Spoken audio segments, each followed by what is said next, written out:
Invited Megan Drake and Eric Pierce. I want you guys to come on up. They're going to share a few minutes to kind of set the stage of their relationship, and then I'm going to ask a few questions that our team put together, and then you guys are going to get a chance to ask questions. So if you want to move in closer so you can kind of see, I do need to give the caveat we are taping it because Megan's mom didn't get to be here and she wants to watch it, and we're going to post it as we do on our site. So with that, Megan, most people might know Megan is an alumni at Santa Fe. You were a lifer, weren't you? Yes. Yeah, so she was a lifer, meaning she started in preschool or kindergarten. And Eric clearly was not, because he didn't know what it was. But he grew up in Dana Point. And they met at Point Loma Nazarene University, which is where they are now. And I'm going to let them each talk about how they met and kind of set the stage of where your relationship is, and then we're going to get into the nitty-gritty questions. Cool. Well, I don't know how I haven't held the mic in a long time. This is good enough. But thank you guys for having us. This is a super rad event, and it's really cool that you guys do this. I went to public school my whole life, so nothing ever like this ever has happened. So this is really cool that you guys do that. And feel free to ask us anything. I ran a men's Bible study last year at Point Loma, so I'm open to any question that you have. I've heard it all kind of, and I don't have all the answers, but feel free to ask whatever. Yeah, so we met at Point Loma. I didn't grow up in a Christian household. Went to public school, like I said, and we'll get into conviction conversation later, but we met at Point Loma. I was a junior, she was a freshman, and then that summer, going into my senior year and her sophomore year, we just kind of started hanging out in a group, and her roommate actually liked me. And so that was like a weird conversation to have when I figured out that I liked Megan. It was that summer, and we just kind of spent the summer together in groups, and I knew that she was all in for Jesus, and that was the most attractive thing about her. And it was just so beautiful to see and watch her grow over the summer, and I was growing a lot too, and we were both kind of on this really good train. And she didn't like me at first, but it kind of wound its way around, and then we started dating right when school started back up again. And That was a year and a half ago. That was a year and a half ago. So I graduated this last May. So now I'm back home up in San Clemente, and I work at a surf company called Hurley up in Costa Mesa. So I'm full-time, feel like an old man, and she still has one more year, so it's been cool doing that. But yeah, we're still battling to be here, and it's a great gift that we get to share and battle with for each other and for God, because He's in the center, and we declare that He's in the center of our relationship. So that's a little bit about us. Was this something? You'll mention okay. I'm Megan. I am currently a senior, technically, at Point Loma. I'm graduating early, so I'll be graduating this upcoming December. We met, that spring of my freshman year. Yeah. So we've been dating since September of a year and a half ago. So come this September, it'll be 2 years. And I didn't like him at first. Not that I didn't like him as a person, but I just was pretty uninterested, and it wasn't really on my radar. And he had liked my roommate, and I was just trying to be a good roommate. And I was like, you should talk to Jess. She's so great. Why aren't you asking her out? Why aren't you pursuing her? And I turned to her, and I'm like, he's not pursuing you. Like, he is not a good guy. You need to bail on him. And then he called me one night and was like, I cannot date your roommate because I like you. And I was like, oh, that's a problem. And then I just ignored him for 3 months after that. But he stuck it out and just continued to kind of be friends with me. And I think that we always were really good friends, and we always got along really well, and were able to goof off. And we had a Bible study, like a multi-gender Bible study that we did with our friend group over the summer, and just kind of all hung out. So I was around him a lot, and after a while, we just connected, and then I, just chatting with my girlfriends, and I was like, oh man, I might actually like him. And then after a long process, we started dating, and I think that purity and that whole conviction kind of was something for me that was not optional, and it wasn't something that was like specific to Eric, that because this man was introduced into my life, I now want to pursue this. It was more of like, if you don't hop on this train, I'm leaving you like behind kind of thing. It wasn't, I wanted to date a person that was more on board with purity than I even was, and that was him. And so we started dating, and we've been dating for about a year and a half, and it's been great. We had time to go to school together, and we had time now to kind of do our own thing, which I think has been really helpful for just our relationship and just helping us grow individually and with each other. So that's where we're at now. I'm graduating in December, and we'll see what is to come after that. But I'm majoring in psychology. I guess that's an important thing. And I plan to get my master's in marriage and family therapy. So that's a little bit about me. Thank you. Okay, isn't this going to be good? So start thinking of your questions. Okay, so how and when did you guys develop this conviction to stay pure? Like, do you remember a moment, or how did you come to that decision? I think for me, this conviction has kind of been a lifelong development, because I grew up at Santa Fe. I grew up in the church, and I don't think it was something that I was fully aware of really until I was in high school. But I did have a lot of emphasis on modesty in my growing up, and I kind of recognized the difference between the types of girls in the world. That there was a type of girl who was modest and beautiful and modest, and there was a type of girl who wasn't modest, and that was the girl that got all the attention. And I think that over time, though, I realized it was a different kind of attention that I did not want. And I think that just being in a Christian household, that I kind of developed that conviction. But even more so, honestly, it really became my own conviction when I was in college, as I was actually diving into my own personal relationship with God, because I actually felt his like father-like heart in it. And it wasn't just, this is what I'm supposed to do, which is what you need as a child. Like, as a kid, you need that, and because you aren't able to fully grasp the reasons behind why you're supposed to pursue purity. But as I dove into my relationship with God, it was just this father-like heart of his that I felt like, no, I'm doing this to protect you, and I'm doing this because there's actual legitimate reasons behind it, not to take something away from you.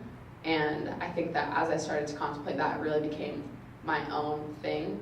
And then I always kind of like to stand out, and so I think that was an appeal to me too, that it was something different that other people couldn't have. And so I think that it just developed over time, and especially then with psychology, there's a lot of pretty staggering statistics on how not beneficial it is for you to have sex before you're married. And so I think that even helped shape that conviction in my logical side of my brain as well. Good. Yeah, so Guy, obviously it's a little bit different, especially not growing up in a Christian household or going to Santa Fe and being surrounded by people who want to do that. Most kids grow up thinking, that's how you do it if you grow up in a Christian household, which is beautiful. I think it's so awesome, and I hope that one day, hopefully it's with Megan, but I can raise my children like that and just say, this is not only the way it's supposed to be, but why, and just the gifts and the benefits that it gives. But yeah, for me, in high school, I never had a personal relationship with God. I knew who he was, and I believed in a God, but I didn't have a personal relationship, so it was much different for me. I would say it wasn't until I broke up with my high school girlfriend that it started developing. We never had sex, thankfully, which now I look back on and is a total gift and something that I was guided by. I just didn't recognize it then, which is so cool to see his hand in that. But yeah, it really developed for me after my senior year of high school, when I went away to community college and just saw parties and things I didn't want to see, and I was like, you know what, even if I don't have a personal relationship with God right now, that's not what I want. So yeah, the Holy Spirit worked, and then I went to Point Loma and just got surrounded by like the best community and fell back in love with God and really developed that from there. And I would say my junior year, before Meg and I started dating, I really committed to it, and I said, whoever I date in the future, I want to go alongside them doing this. and not ruining it for them and possibly their future husband, which I'll touch on later. But yeah, so mine started kind of then. Awesome. So who would you say influenced you guys? You touched on that a little bit. Were there specific people, like did your mom and dad, or was it a youth group leader? Like, who really impacted you in shaping those convictions? I think for me it was definitely a combination of a lot of people. I think my mom, if you guys know her, Melissa Drake, she definitely is someone who is modest both in lifestyle and in dress, and I think that as a girl growing up that she did not emphasize like beauty, and she did not emphasize like clothes or boys or anything like that, and I honestly think that that was a huge thing because I didn't grow up seeing that that was the most valuable thing, and I think that she was a huge help in that. But also both my parents were pretty strict growing up, and I think that just having that helped me as well. And then in addition to, I spent a lot of time at summer camp, and they always seemed to have the coolest way to display that modesty was amazing. And I still have the songs downloaded on my phone that they would do kind of parodies of popular songs at the time, and they would sing and be like, modesty, it's really great. And I think that just a combination of those people in my life were like mostly my parents and the way that they raised me, as well as Christian camps and those youth pastors and things like that, that influenced me in that decision. Again, complete opposite of the spectrum. My parents didn't care. My sister, who's 5 years older, had the talk with me and said, yeah, wear a condom, but just don't be stupid. So I kind of took that and was like, that's interesting. No, really, like, yeah, public school it's hard, and you're surrounded by, my best friends dated girls and they fell in love physically first, and you know how that goes, that falls out because it's the easiest way to fall in love, and it's also the easiest way to fall out of love. So I kind of saw that, and I recognized that going to community college and then going to Point Loma. I see these relationships that are so long-lasting and so life-giving, and I'm like, wow, I want my life to be like that. I don't want my life to be like my friends in high school who fell in and out of love, and like you said, giving your emotions to someone, and then you're taking something away from their future husband or wife. And I saw that, and I said, that's so heartbreaking. I don't want to do that. So I was really inspired by the people around me, what not to do. But I think it's a gift as well. So Okay, so I have to interject here for a second because I have a question on what you're saying. So interesting to me that you're in your 20s, or at that time when you were in community college, you were 18, 19, 20, and you had the wisdom to kind of see that it wasn't just about you at the moment, and you were careful about those people's future relations. That's odd, right, for a man your age? And not that you're odd, but I mean, that's unusual. I like that. Like, I wish there were more of you, but that's unusual among your friends, right? She wants me to talk about my dad. Okay, but, talk about your dad. Well, my dad kind of instilled in me, maybe it didn't stem from a loving God perspective, but he instilled in me that whatever I do, I'm going to reap the consequences or the benefits. And I think growing up as a man, at least, that's really something to recognize, because it's not, yeah, go do whatever you want and like it'll be fine in the end. Like, go do whatever you want, and then 5 years down the road you can look back at it later and say, wow, that was really good of me to do, or really not. And you do reap the benefits and rewards of everything that you do, and he really instilled that in me, and I'm thankful for that. And that kind of gets into like battle language for men, which I'll touch on later. But yeah. Okay, as a couple, how did you guys have this conversation? Was it even before you were dating? Like, when did this come up, when you just decided we're a couple, we're going to stay pure? And how did that take place? And then how do you set boundaries around that? Because obviously you're young, attractive, outgoing people, and that's difficult in a relationship that you know is going somewhere serious.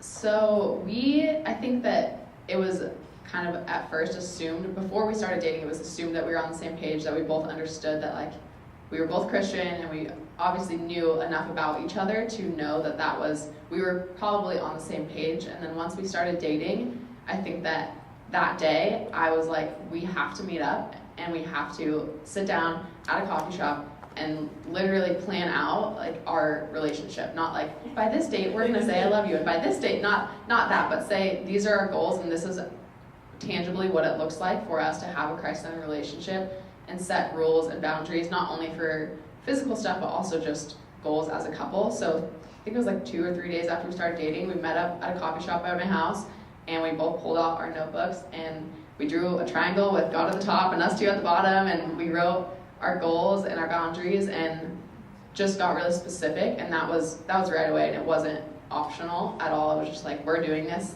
because we're starting dating, so this is what we do. And yeah, it was just pretty specific, and wrote down exactly what we thought it should look like to have a Christ-centered relationship, all-encompassing, not just physical things. That's a daughter of the king right there. Yeah, she sat my booty down for sure. It was pretty gnarly. I we were on the same page, but That could be a relationship killer. yeah, For some men. for sure. Yeah, and it is a relationship killer for a lot of men. But no, she's like, we're going to Moniker tomorrow to get coffee and bring your notepad. Let's roll. She's the one who started crying though, when we were there, but it was beautiful. Yeah, you cried a lot.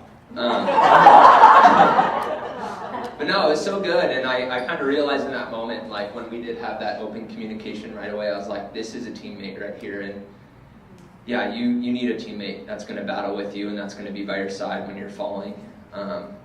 So I kind of realized that the first day, and ever since then, you have to be open to communicate. And I think a lot of times, people, sometimes they fall and they're not really willing to go in the other room for 5 minutes, come back and talk about it. It's more like this thing, let's brush this aside, and then, a week later, you're in that same position. You're like, dang. It's a constant communication. We probably have a talk once a month, just to make sure we're on the same page. But you talked about, I think, boundaries a little bit in that same question, and we just kind of decided, in the Bible it says to run from sexual immortality. So we only kiss, and we know when that gets too heavy and we walk away and it's fine. But I think a lot of people, they want to get up to the line of not having sex, but the Bible says the complete opposite. It really does. If your mind is being lustful, that's when you need to know to stop. And that's why it's so important to have a teammate that's on the same page as you, because once you guys are connected mentally and spiritually, you know when the other person's about to fall, and if you love them enough, you can say, okay, we're done. Because even though she might not be at that place, but I am, she can stop for me. Because it's going to be harder for the person that's lusting to stop. And that's something that's been really, really good and really powerful, to be honest, to dig into God in that way. So. Okay, so what does a weak moment look like? I mean, you kind of just touched on that, but obviously one is weak and strong, and it probably fluctuates. Who is that at that moment? I mean, because when you're in that moment of passion, it's not that I'm trying to get personal, but, it's a real question. I think that when we had this conversation, we both kind of set the understanding, which is rare, because even our friends who are like, yeah, we're staying pure, their idea is everything except for sex is totally fine. And our idea is purity is this whole lifestyle, this whole mindset. And I think we both kind of set that, and was like, if our minds are going somewhere where they should not be, regardless of whether on video camera my mother could be watching me and she wouldn't care what we're doing, then that still doesn't matter, because if my mind's in the wrong place and going somewhere else, then that's not me being pure, And I think that I arguably could have the same exact mindset while having sex than while kissing, just depending on where I'm at that day, and it's just that respect for the person. So we went into it with that mindset of if we're in the wrong place in our mind, we set up enough rules where don't kiss laying down, don't touch from here to here, that we know that we're not going to get to that place, but it's more about being aware of where our heads are at. So at a weak spot, for me, I think that it's all about recognizing and trying to keep constantly in mind, do I love and care about him enough to not take advantage of him right now? Because that's really what it is. If he's in a weak spot and I see he won't stop me, or and he's in a weak spot, I could either be honestly, I don't really care, I don't really want to stop, and take advantage of that, or I could be you know what, I love and care about him enough to not do that.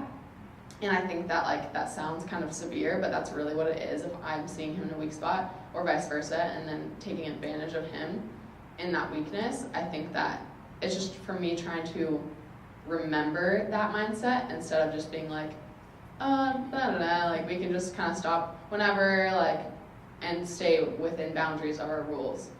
And it's definitely like a constant reminder of being like, no, this is how severe it is. Like, it shows your love for that person, but it's definitely not easy. It's definitely, sometimes it's like very abrupt, like, okay, we're done. We're gonna go cook dinner, make dessert, or whatever.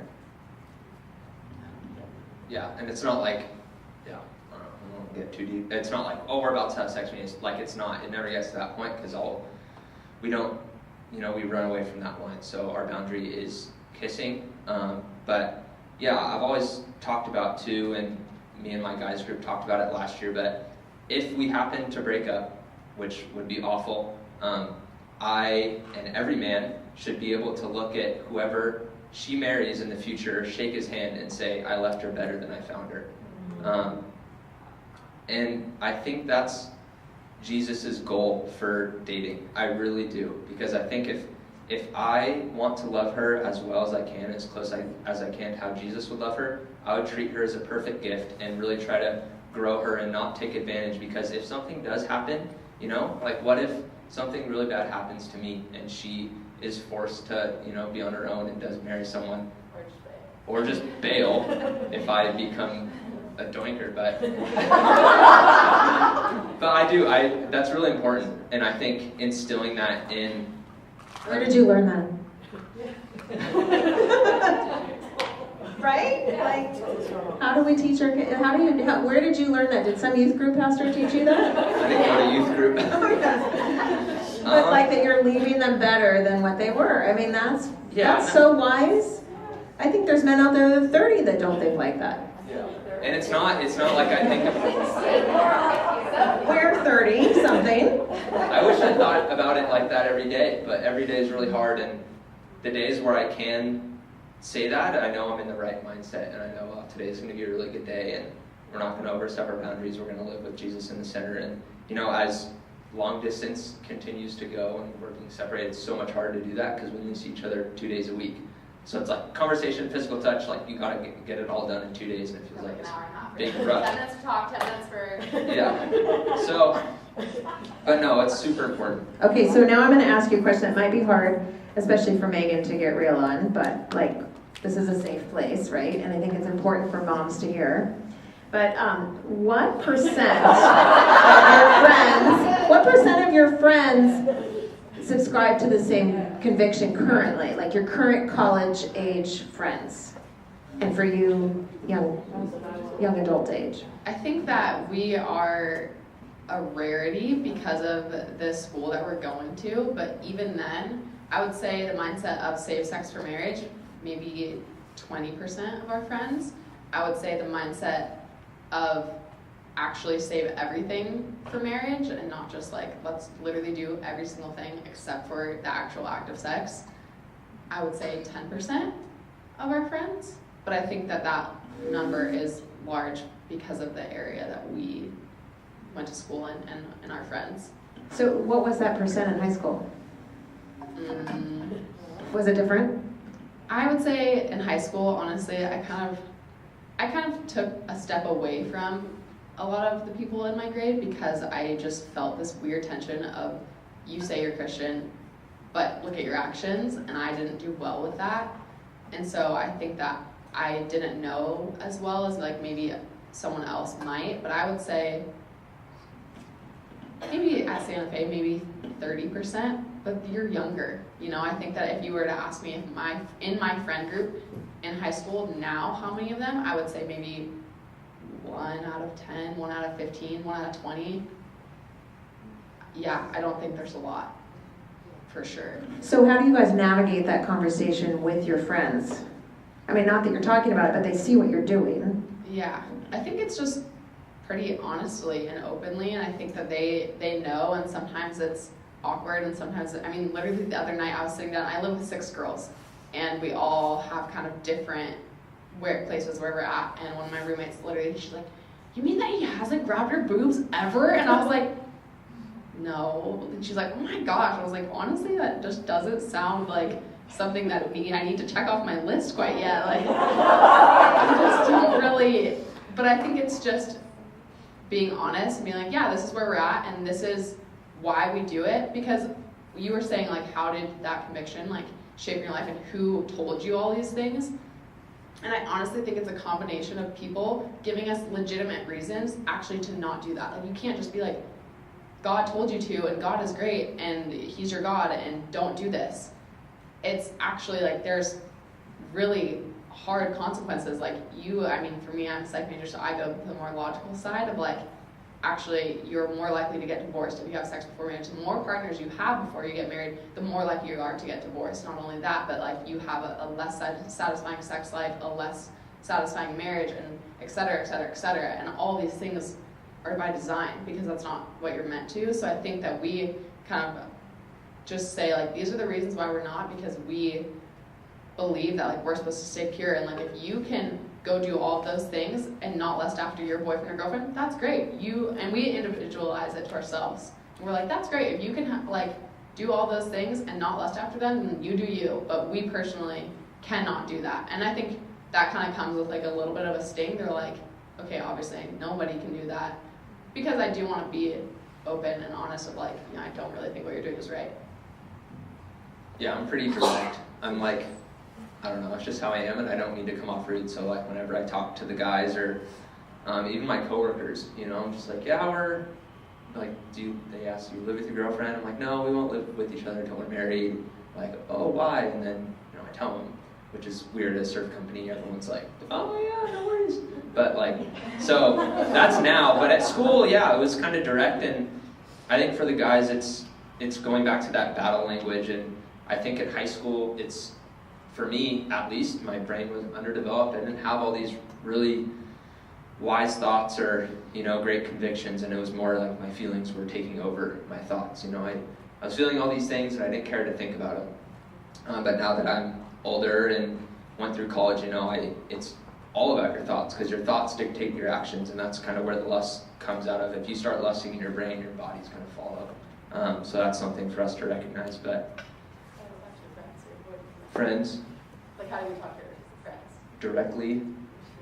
Yeah. I want to know what the battle talk is. So, I think if you have a son, and it's hard for them to hear, don't have sex because God said so. Don't have sex because your sex life in the future is going to fail. It should be more directed to, I'm just blanking out. Yeah, the battle, but like, why is the battle important? Why does God give us this power to say no and to say yes to certain things? And I think it's really digging into the power of God in those moments, because if you're in that moment and you're not recognizing that God is with you and that you don't have God by your side, you're never going to have the internal power by yourself to say no. And that's just the truth.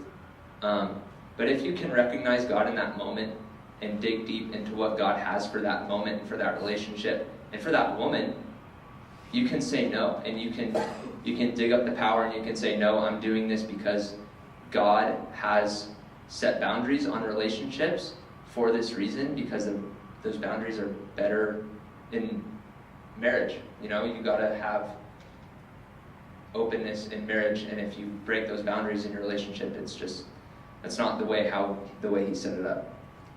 Okay, so I know every mom's thinking this at this point because they're amazed at these kids, young adults' commitments.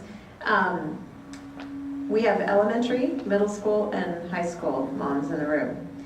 So if you can try to answer this knowing that there's all ages, because I don't think it starts in middle school, I think it starts in elementary school personally, but what can parents start doing, and you answer for the girls and you answer for the boys, the kind of children they have, what can parents start doing to really start shaping and helping their kids find the conviction and the wisdom and all of that? Or what specifically helped you? I am typing. No, but you know what I'm saying? Like what Dan's saying, but specifically, like, do you remember something? Like she was saying, like a youth pastor, did you go something like all of a sudden you're like, okay, I get it? I think it's definitely a consistent thing. Like, you can't just for 6 months talk to your child and be like, do this, and then kind of drop it. I think that as a young girl or a young child. It's more just the environment that you're being raised in, but I mean, we mimic everything as children, and even into, I mean, I hear myself, I'm like, oh my gosh, I'm my mother. And I think that is huge, because if you are a mom and you're raising your daughter to value her looks and her material things, even if you tell her and look her in the eye and say, this doesn't matter, like physical beauty does not matter as much as this, but you're practicing a different thing, she will recognize that and she will become that. And so I think it's like really recognizing that, like, I don't know, for me, I think it took a lot of time to like kind of put this thought together, but whatever my parents or whatever my mom or whatever my friends talk to me about the most, whether that's guys or my body or looks or whatever that might be, that's what teaches me it should have the most value in my life. So if my mom is constantly walking up to me and saying like, you look this way, you need to like dress this way, or constantly asking about boys, that's what she's going to teach me is the most important thing in my life. And so not talking to your, like not always bringing up fashion and not always bringing up like you should look better or you should dress this way or that's not cute. Fashion is fun and outward beauty is fun, but it should always be clarified that it's not the most important thing.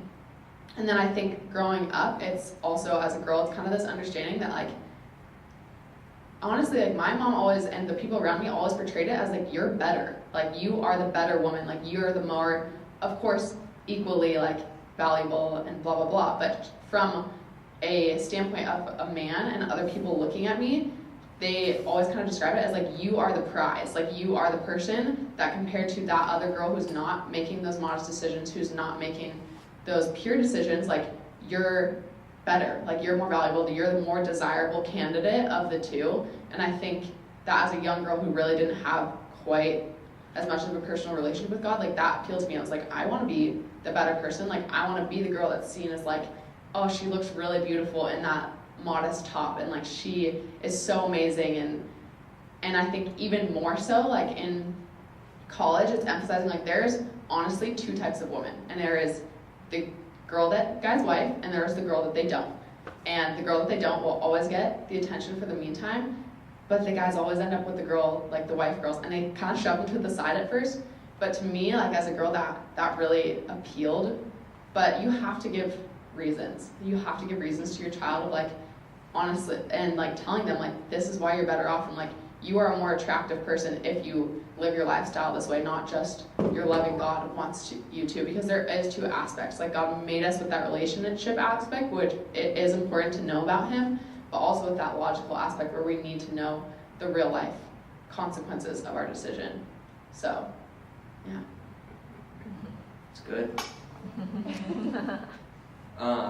As far as younger children go, I listened to some podcasts lately that was talking about whatever kids hear first, after, it's hard to explain, but whatever they hear first is like what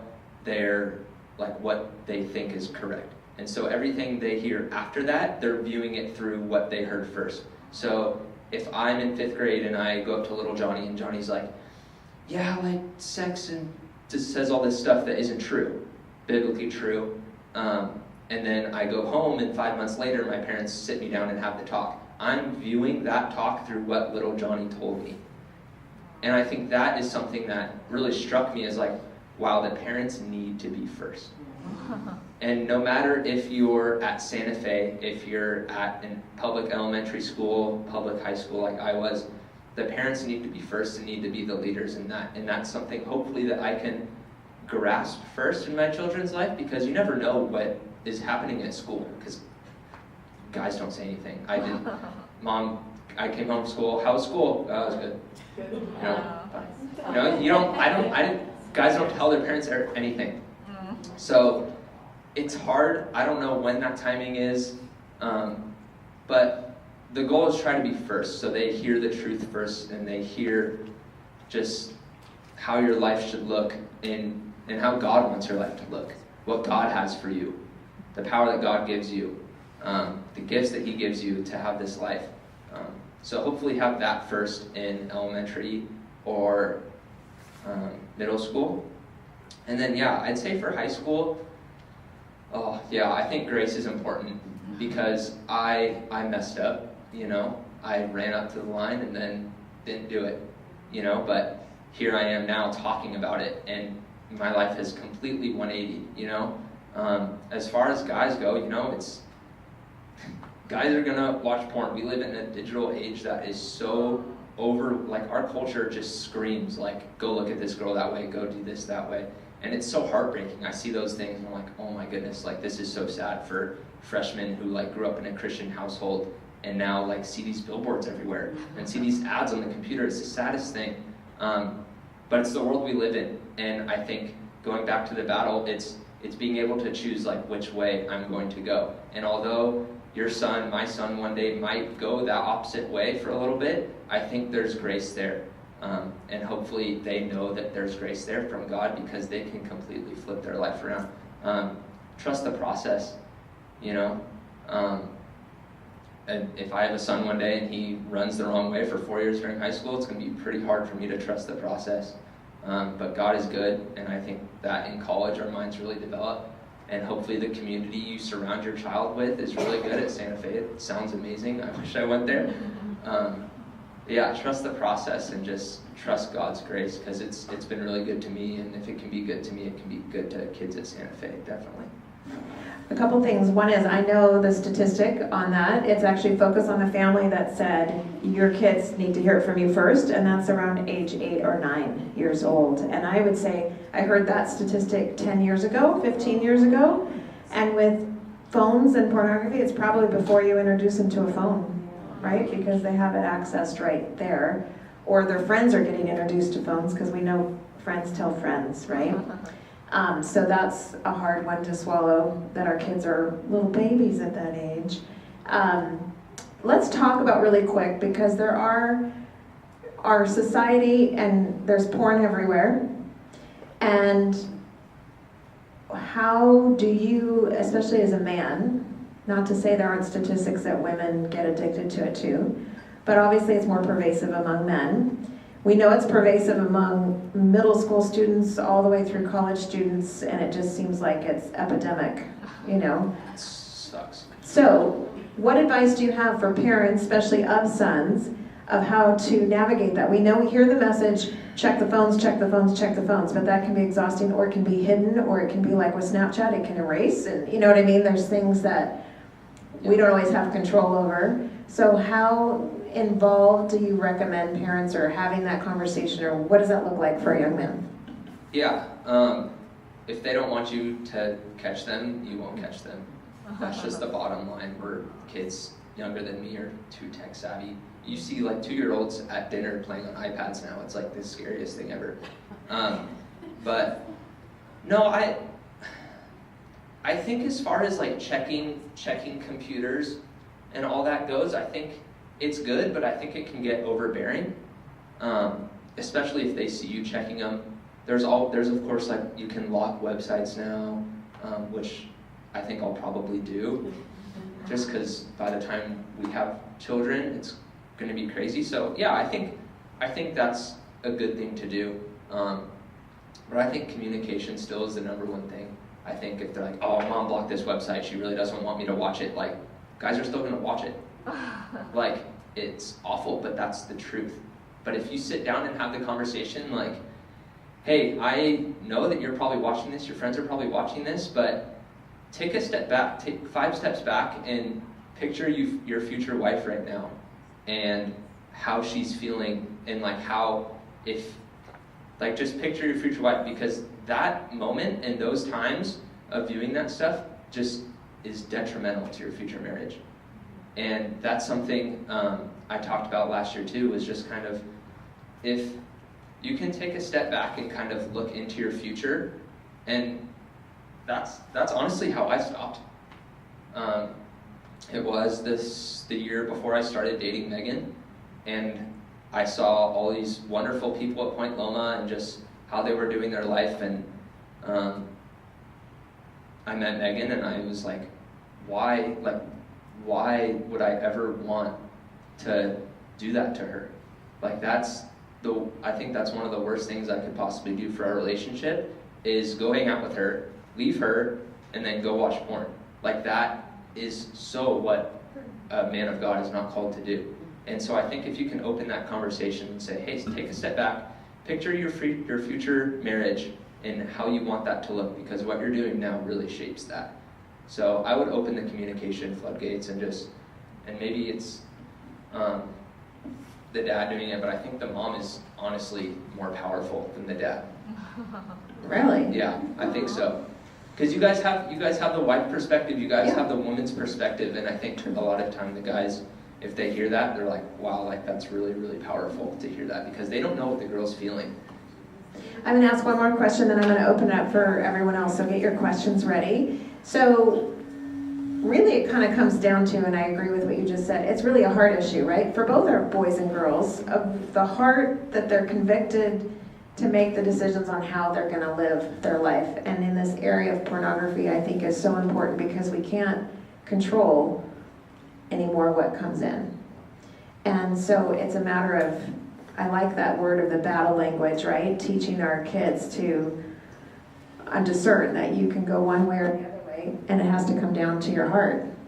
And it takes probably a cumulative conversations that you're constantly engaging with your kids from elementary all the way through high school, and hopefully, I mean, I know they say if you start talking to your kids young, they'll talk to you when they're older, right? So investing those seeds now so that but I think it comes down to a heart issue, and I don't know if there's anything that you want to say that helped, you could give us advice on how those conversations, or what we could say that would make it a heart issue, or engage that it's a heart issue, but I'll let you address that while I step out here to take questions, if you have any comments on it.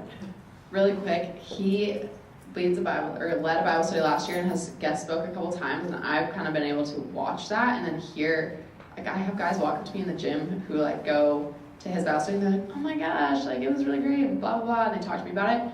And I think that watching him and how he responds to feedback, but also watching him speak to other men, and when they get really motivated by his talks, it's because he speaks to character, not to like a specific action.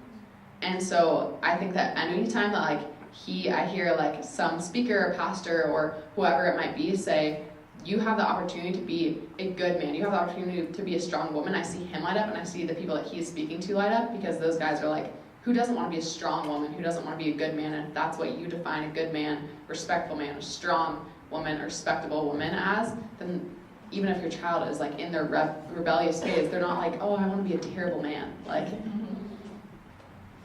Yeah, thanks for mentioning that, Meg. But yeah, I heard another podcast recently, but it was saying God didn't put two trees in the Garden of Eden on accident.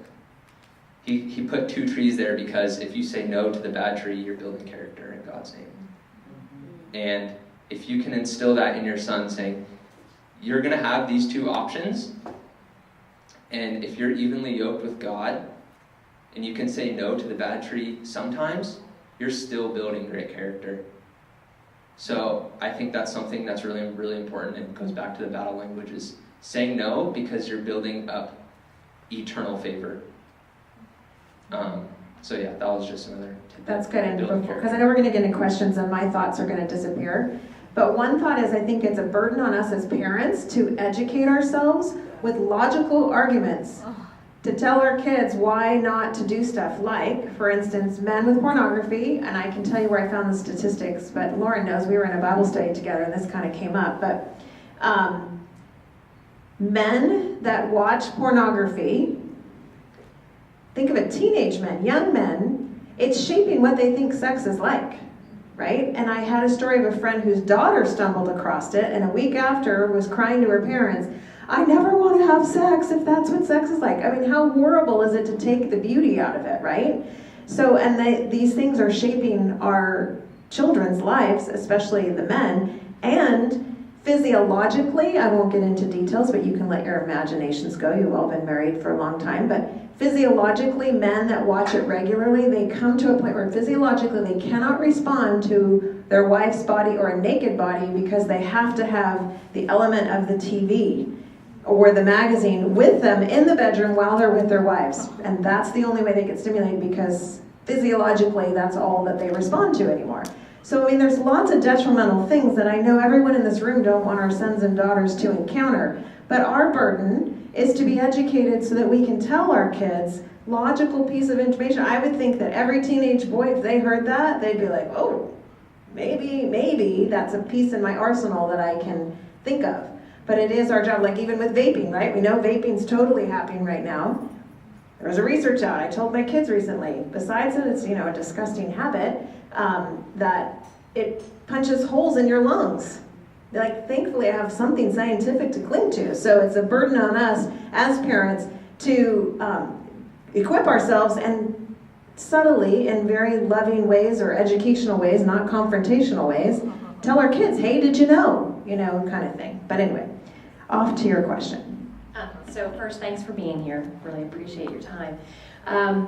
My question is about the father role, because we've talked a lot about moms, and we're all moms here, but just how that male father figure affected you as you were growing up. And to me, I've always thought, especially as I was a daughter, obviously, and I have a daughter, that my husband is the most important male figure in my daughter's life, and that through him, she learns, how she should be treated and respected. And so I'm just kind of curious as to the role of your dads in your lives. Yeah, my dad played a huge role, and I don't think it's so much as the constant presence as it is the way that they act around you. So my dad was definitely always in support of modesty, and never, there was never any comments about you don't look good in this, or it was just always you're beautiful. But my dad would always, almost in a scary way, emphasize, he would always threaten oh, when your boyfriend comes over, I'm gonna do blah blah blah blah blah to him. And I think that he really was no, he more took the approach of informing me what a good man was, and being guys that do that are not good, and guys that do that are not respectful, and guys like that are gonna break your heart, and kind of informing me of giving me kind of his stamp of approval on a certain type of man. And he was super, my mom, funny enough, is the strict one, and my dad is super laid back, but he was the one to kind of be this is the kind of man that I would be okay with walking my house. And he would give me, if I had a guy over, he'd be no or yes, and kind of they're a terrible person or they're wonderful. And that's how my dad is. He's either I hate you or I love you. And I think that for him, just kind of telling me what kind of guy was good, and he would always be oh, when I was in high school, I always liked the girls who dressed like this or who acted like this. And that kind of, him saying that kind of made me want to be like that. And so my dad wasn't around a ton, he works a lot, but just those little comments of this is what a good man is, he's the only opinion I have to go off of. So I think that I just naturally, instinctually listen to his opinion on men. That's good. Any other questions? Okay. I think I get the words I'm saying right now from a lot of podcasts and just talking to other guys down at Point Loma and recognizing what's going on in each other's lives. Community is huge. Community is the single most important thing you can surround your child with. But yeah, I find it really inspiring when I hear speakers on podcasts just talk about it, and they talk about it in such a way that, no offense to our parents, but our parents never would, because they have this yoke with God that's really amazing, and they're called in to speak about that subject, and it's a subject that is so hush-hush, which is a bummer because it's a really important subject. But yeah, I would just say, use it or lose it. When you go to college, it's a whole different ballgame, and if he can continue to pursue God's word and God's people, then he'll be fine. There's going to be slip-ups, but there's grace in that, and yeah. Are there any podcasts that are on the purity regarding the pornography that you really like to listen to that we could recommend, specific ones? Well, if your child likes to read, Loveology is amazing. Written by John Mark Comer. He's a super hip pastor from Portland. So John Mark Comer is his name. He has podcasts too. But the book Loveology it's a quick read. It's for guys and girls. It talks about everything. It's a super direct read, super easy for children. What's his name? John Mark Comer. M-A-R-K? MARC. Sure, if you Amazon Loveology, it'll Yeah. probably bring it Yeah. up. Okay, Michelle, you had a question. I did have a question. Oh, okay. A lot of words that I heard you talk about was it's a battle, and it starts in your thoughts. And obviously, both of you have a good stewardship of your purity, but there's purity that goes beyond physical. So purity, how are you a good stewardship, or are you a good stewardship in your purity in other ways, like in reading and in movies, or just in life in general? How do you manage that, or do you? I mean, is that part of your foundation for purity? I think that it is. Well, first off, you guys should read that book too if you're trying to have a talk with your children, because it actually gives like solid reasons, and he has wonderful podcasts, and he sounds really cool, so it makes you want to listen to him. He's handsome too. He's very handsome. It's true. All the better.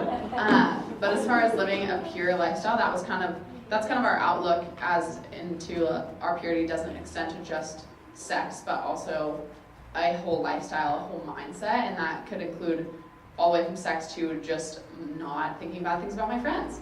And I think that, yes,